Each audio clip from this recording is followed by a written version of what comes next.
I had originally tried some things with the scavenger as well, and it doesn't do a great job of getting you to a place if you're limited by Wi-Fi. If you have a smartphone where you've got the phone network, then it works reasonably well. But if my students only had iPod touches and they were limited by the Wi-Fi on campus outside of buildings is, in some places it's actually not bad, it's getting better, but there are places where it's terrible. The front side of the sub, if you get more than about 3 feet away from the building, it's just not there at all. But on the back side where the picnic tables are, it's fine. It drastically varies, and so I started looking for alternative options. And I wound up going a very low-tech route with no apps. And so what I'm going to show is that I sent my students out with their iPod touches to take photos of a list of items that I gave them, and then they were supposed to put those photos, locate them on a Google map. That was the idea. So I'll show you one here that I would consider to be a successful launch. So this student gave me a map, and if I go to these individual things, I see where the location of the photo was, as well as I can actually look at, I can look at a photo of the item and what he found. So this one was what I was striving to achieve. Unfortunately, that is not what I got from most of my students. Another example here. So more commonly what I got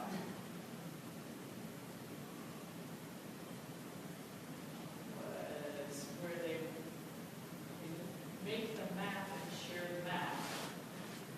But when you look at the photo, you'll see that there's just a little icon and no actual picture. Now that happened for a number of reasons. Linking the pictures through your Google Maps is not as straightforward as you would think it should be. The photos actually have to be located online somewhere. You can't have them on your computer and upload them because the Google Maps setup doesn't have any place to store the photos. So you have to actually have a URL for it that exists. And so, having not done this before, I kind of let my students do whatever. And I said, okay, you've got a photo account somewhere, Flickr or Dropbox, whatever. Put them wherever. I'm good with that. That didn't go so well.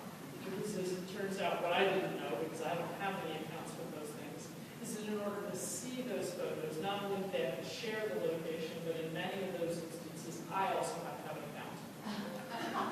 And so I started wanting to open all these different accounts for things that I didn't really want. Finding the URLs in some of these different photo types of things was also challenging.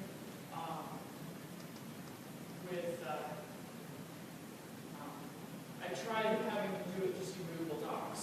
If you're on a Mac, you can right-click on your Google Docs, whatever, the JPEG or whatever, and it will tell you the URL. If you're on a PC, it's like 12 steps to get to the URL, and not straightforward at all.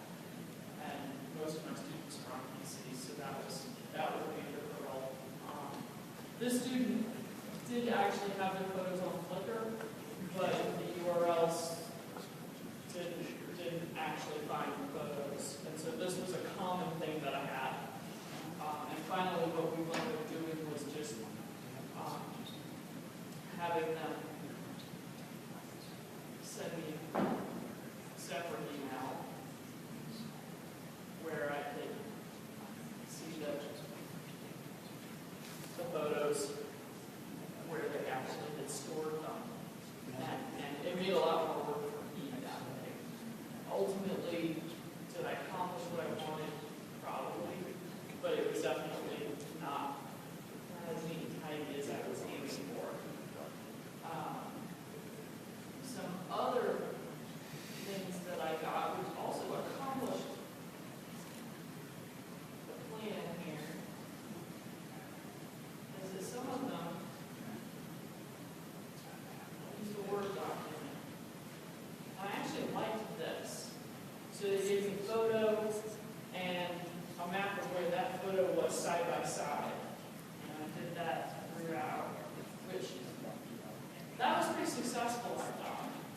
little bit more knowledge on their part as far as making the screen captures of the maps, but it was pretty successful. You'll notice that in the photos that you're seeing, there's stuff that says ESU in them.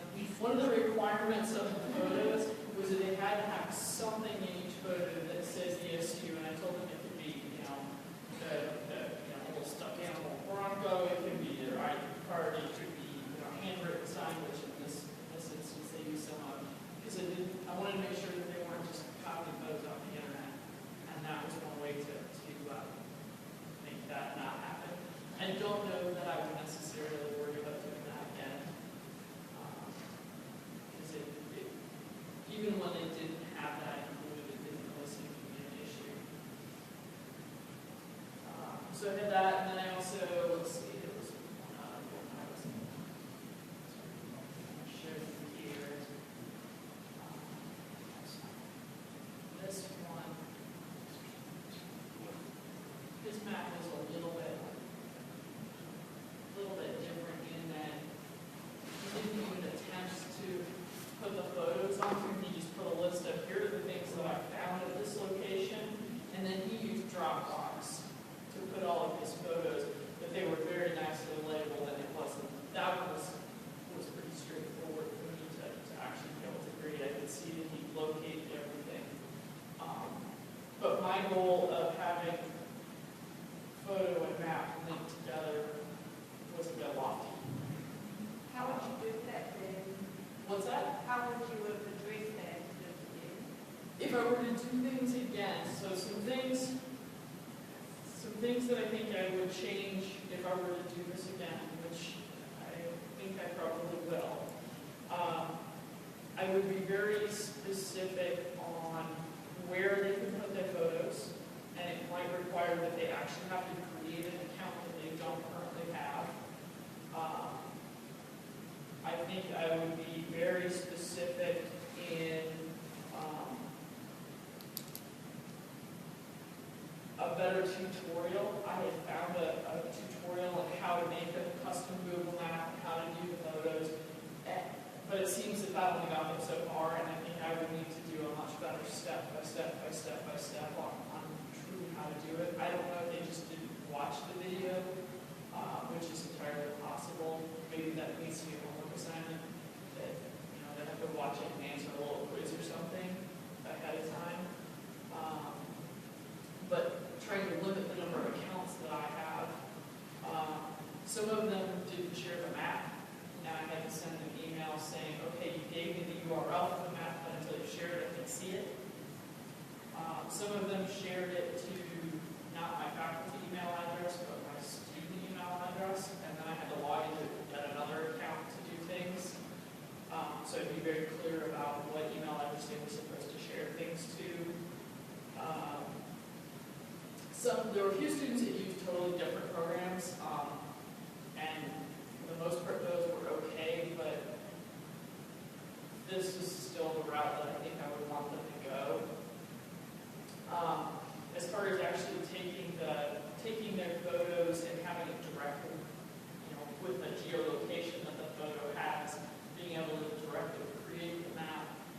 Again, because they had the iPod touches, they were limited to locations where there's Wi-Fi. A lot of the times where they were taking photos, there was no Wi-Fi access, so we didn't know where the photo came from.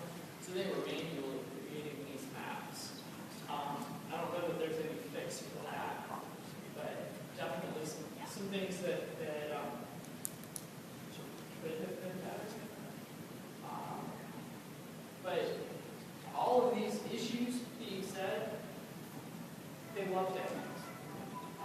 I'll show you if I have time, and I'll let Kevin decide whether I have time or not. I also had to do another assignment where they were creating little 2 and 3 minute videos of explaining to someone who knew nothing about a particular topic. They were making a video on their iPod Touch, editing the video, and submitting that to me. Big hurdles there really weren't making the video, but turning in the video. YouTube is the big go there.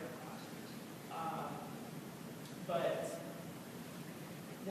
so they did video, they did the scavenger hunt, and then for assignment, they were creating a choice. Which one you want to do? Your choice.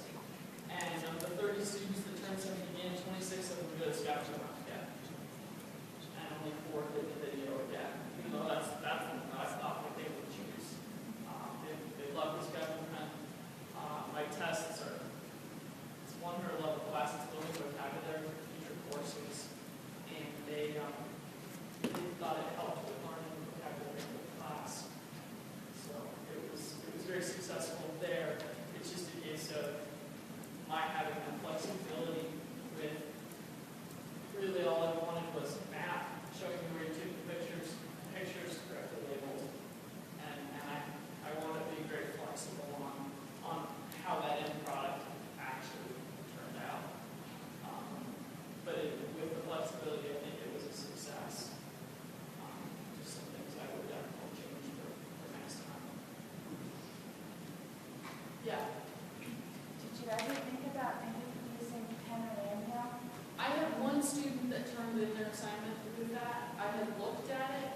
My understanding of how it worked and the way that it was advertised is that you could put the photos up there, but they had to be approved, and there was an approval process and a time frame there that I didn't feel was necessarily appropriate for them to have to deal with. But I did have one student use it that way, and it seemed successful. But that's why I didn't go that route as far as what's turned in, as far as how to actually do that. I also found a cool app. I don't remember what it's called now. It was like a vacation picture thing, travel pad, and where you could like put your vacation photos in and label them and have a map of where they happen. But I couldn't figure out any way where they could export that so I could grade it. From a personal standpoint, it would have worked well for them to have their photos, but for it being an assignment that I had to actually see an end product, I couldn't find a way to do that. But that's something I'm going to continue to look at too, because if there's something that information can truly be shared, that might be a better route than the Google Map idea. Kirsten, we probably have time for that Okay. video if you want to. So on the video thing, I grabbed 3 of them that are what I would consider to be kind of the top 3. I know I shouldn't show all of them, but you can have your choice of one that is more technically correct and informative, or mostly technically correct but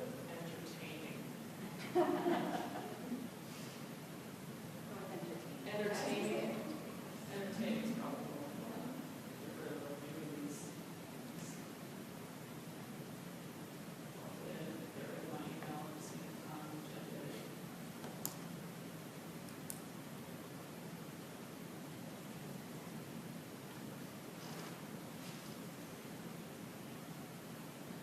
Definitely, YouTube was the most successful way of turning them in now. Although the one that I think I'll show you here is one that they submitted it through Google Docs, and it did work.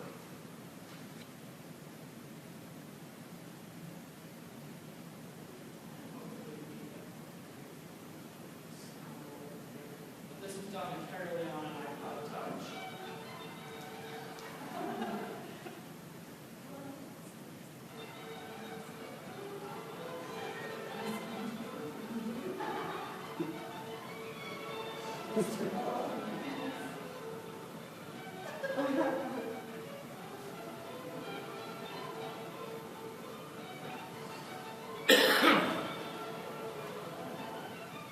Low budget, but that was all right.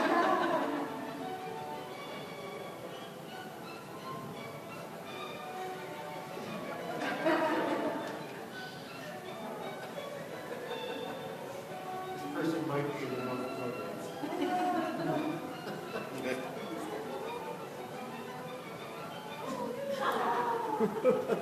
They should have discovered this.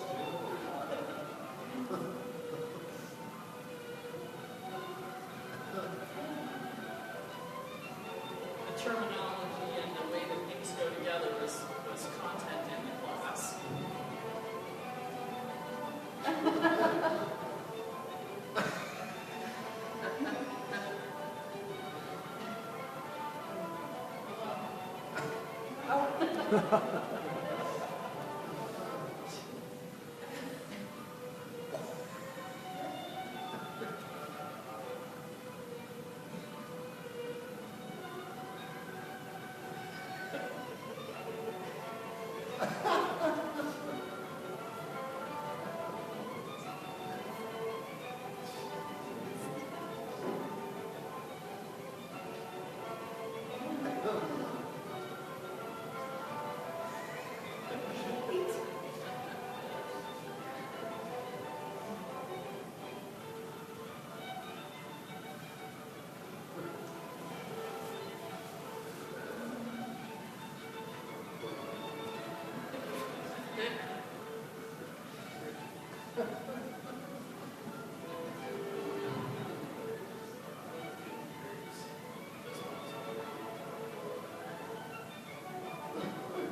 definitely, there were technically incorrect things in there, but as far as most of it being technically correct, and they had some fun, and I told them that I would definitely reward them on creativity, to have some fun and to not just be a boring lecture about this is this and this is that, was definitely worth the time. And I think that the biggest hurdle on the videos was not making the video or doing the editing on the video. I think it was more coming up with what topic they were going to do, because I gave them pretty much free range of anything we were covering in class or that was related to class. And I think that was probably their most difficult thing besides how to turn it in. Yeah. I would just mention that in teaching technical communication, I make choosing a topic a public process by using a Blackboard discussion forum, so that as they're proposing topics, they get feedback from their peers as well. And I know the 10 topics that ain't going to work no way, no how, and I can shoot those down right off the bat, and people learn from that process also. I don't know that it makes choosing the topic any easier, but it streamlines the process and brings it out in public so that each one teach one and they can learn from each other. Right. If I have a little bit more time, I'd actually like to show just a beginning of one of the others. Because I thought that this one, well, it's not created in this way. It is quite created in a different way.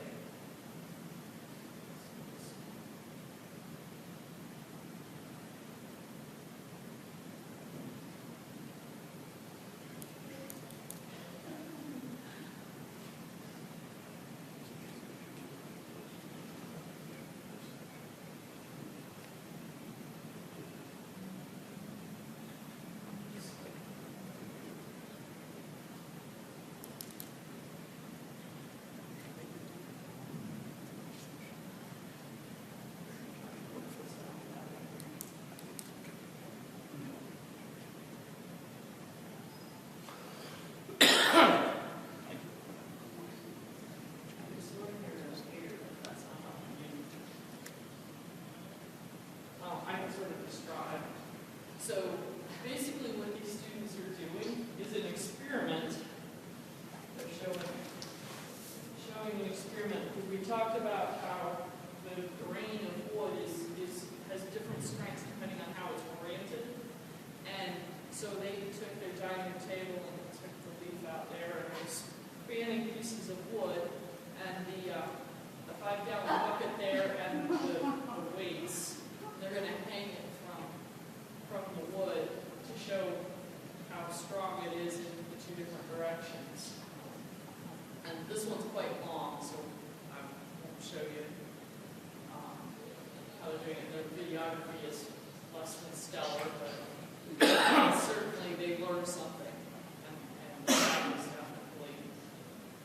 useful, and so they just drop weights in until the wood breaks. Oh, And then they do wood debris running the opposite direction, and they do the same thing and prove to themselves what I told them in class is really true. It's always nice when that works out. But I thought it was quite interesting that they came up with an experiment to do that. So, like I say, the videography could have been a little bit better, but anyway, skip on that. So, any other questions or? Actually, lots more videos, but I'm guessing we're trying to move on. Yes, we still have. I'm going to do it next semester if I have my thoughts, yes. Absolutely. And expand on things. We didn't start out any of this stuff until halfway through the semester. The primary use of the iPods in the beginning part of the semester was with a flashcard app to help them study vocabulary for exams. And for the most part, everybody who used it for the most part loved it. Thought it helped. Presenting a conference paper in about 3 weeks on it. I'll share the conference paper with anyone who's interested in more info on that. But the homework was related to this down concept and the video tutorials. Very good. Thank you, Kirsten.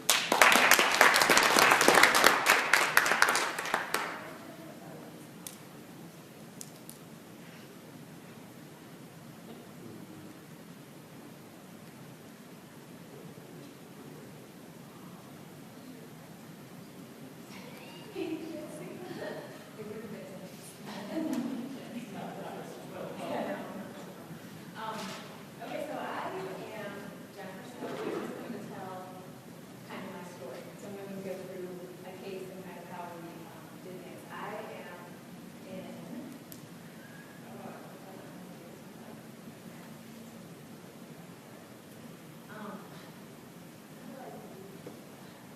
Quick slideshow.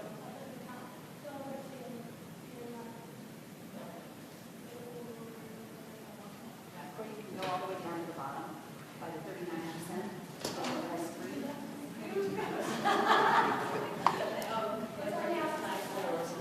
Hello?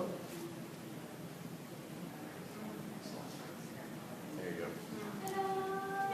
Okay, sorry, I apologize. I know I'm learning anything on math today, too, but I didn't have it. So I'm just going to tell my story. What I'm doing, was supervising student teachers in the field. When we talk about the distance and using, I had an iPad, my colleague had an iPad, and then we had 20 student teachers with iPod touches.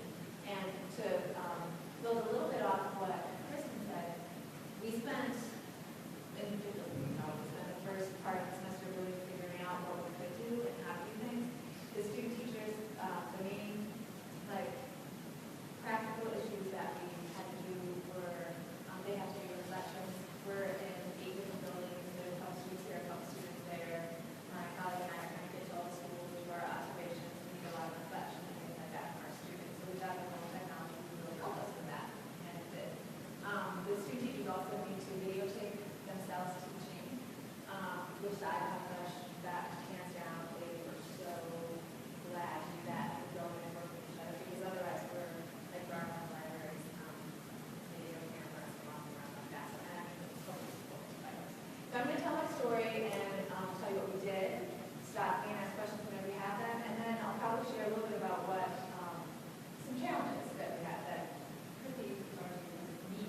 But to something else Kristen said at the end there, I would love to do this again because I feel like it took a semester to figure out what I need to do before I start. Okay, so the 2 parts of this are the transforming practice, and then I'm going to talk about transforming pedagogy. But basically,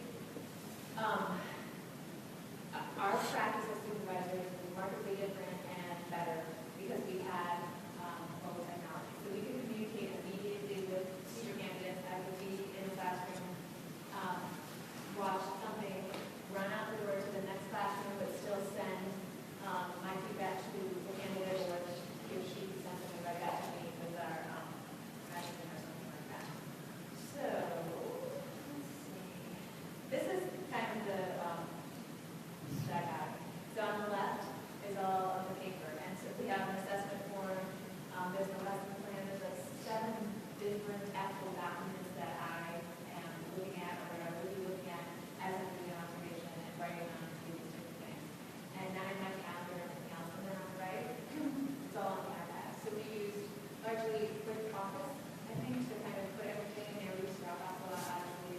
Like the sense that other things, we can type right in them, we can put them up on the screen, we can type into our observation forms. We could do things more efficiently, well, depending on my learning to type with one finger, we can do things more efficiently and provide feedback more effectively. So everything is paperless is kind of the way it's in. So there are two supervisors in this one classroom, it looks markedly different. It's better for the environment, and it's better for, there's a lot of confidentiality issues too, so when you have a bunch of paperwork lying around and you're evaluating students, and there's all many students using minor mistakes and things like that, it's better not to be in a trail, which I've done. So the main tools we used for transforming our practice were that immediate feedback that I talked about, lots of messaging back and forth, not just among us as supervisors and the candidates, but for them. So one of the things that's exciting for my supervisor colleague and I was the idea of creating a community of practice so that we had student teachers in Title I schools and student teachers in different SES contexts. The classrooms, the buildings often look very different. It's not always what you would assume, which is why it's so important to have somebody who's in a Title I classroom using all kinds of technology, actually sharing that with someone else who says, well, you have a lot of parents functioning in the classroom, and you think that my context doesn't have a lot of support, things like that to actually do. This is how we do it. It looks different, it sounds different, but they got at least a couple different experiences that's really important for the parents and want to be a teacher. So that was nice for them to share. Lots of reflective discussion tools. We use fragmentation if you wanted to talk into something and kind of send things. And it took a while to figure out which words better for talking and translating kind of to text that we use in fun messages. Mostly though it was photos and videos. So send a picture, even if it's this is someone's assignment or this is me. Like I send this to my math methods instructor when I see a student and my teacher and I go, well, I don't understand your misconception, or they can send it immediately to someone else, and that's actually kind of cool. So most of the apps that we use, but that's something interesting, Dropbox obviously for sharing, although sharing videos was a nightmare and not something Dropbox didn't work. They were way too big. You can't send them across each other. We couldn't use YouTube. Didn't feel comfortable using YouTube even under a secure site because we have minors, children. The videos, we don't want them up in public domain to be sent something home to the parents would say, we're taking this video for academic purposes, and the last thing I want is something to find my child in YouTube videos, so we have to go over time with that. Kind of like riding around and passing around iPad touches and editing together. Brick Office used a lot, the iMovie Splice, a lot of video editing because they had to create video of their teaching, direct dictation, and like that. Now this is what's exciting to me. And maybe it'll be exciting to you because you're in schools and know kind of what I'm talking about. But we saw ourselves, and this is where I'd like to go more, we could do things in classrooms and elementary classrooms with students that kind of transform our pedagogy. Okay, so do a math lesson. I think this is what I have here is a last time. So they put a smart board, and during the classroom, maybe 2 or 4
So this is a really powerful moment. He like a rock star this is grade class because he was visionary and he could write a lot of things. So that was just a very initial moment, but very exciting for us. The things that we had difficulty with, and still have difficulty with, I don't have answers on, really open to suggestions. Anybody who has that? The wireless, even Max has wireless in public schools, all kinds of, I'm using the wrong term, I'm sure, but like blocks and firewire and codes and, that we're not getting with our iPads or the iPod touches. So that was very difficult. There is a, sometimes you can get the code, but I have a little uncomfortable saying I don't have to deal with wireless or not. So yeah, sometimes you can get the code from the principal depending on how well you're in school. But again, how do they know how you're using it and I just want to learn technology, and so there's that. I've also, a lot of people in education who are teachers, they are going into schools and doing these kinds of things, and evidently there's some app that lets you get through those blocks. I don't feel really good about that, so we can try it. But it was tough because I can't share. I have to go find wires. I use the email because I might do that. So I type it all ready to go.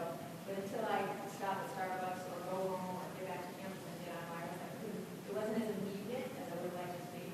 A lot of the best moments that we kind of shared here, the experience that we were using our own iPhones because we had the wireless there. The video image capture was the most popular. It's what we used the most, taking the pictures, doing the videos. The participation consent is important for us to send things home and have parents consent to let us do these things. And we did this with just a normal technology. We have our speakers and videotape themselves anyway. And the parents can say this is for academic purposes only. We get it, okay? But I didn't have a place to share it. I didn't look up ways on YouTube. I don't know where or how to do that. There's a hatch for the students, and I felt bad about that. The sharing of large files, and there are just things like Dropbox, and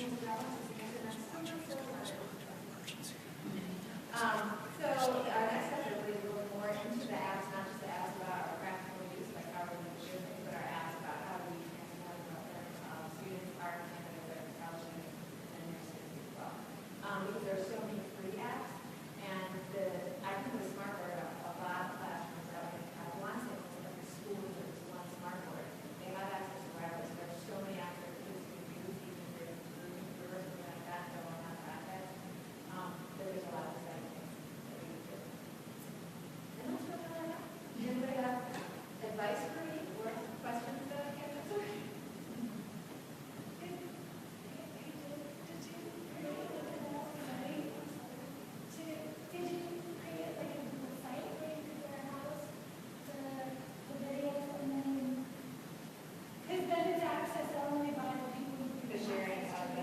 No, we shared, supervisor and I shared the videos that way, actually on the Google site, and we shared a lot of documents that way, we didn't use whatever.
That doesn't require a router or a modem.